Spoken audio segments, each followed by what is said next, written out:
Welcome to a Foxy Tech Tips tutorial on reducing motion on PS5. If you find this video helpful, please consider subscribing to my channel and liking the video. From the dashboard of PS5, move to the top and then go to the right until you get to Settings and open them. In Settings, select Accessibility.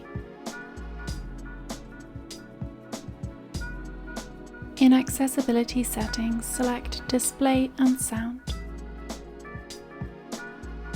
Scroll down to the bottom of Display and Sound settings, and you will see the setting for Reduced Motion.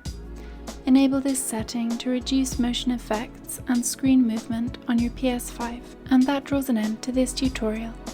Please like the video if you found it helpful, and subscribe to Foxy Tech Tips for more PS5 tips and tricks.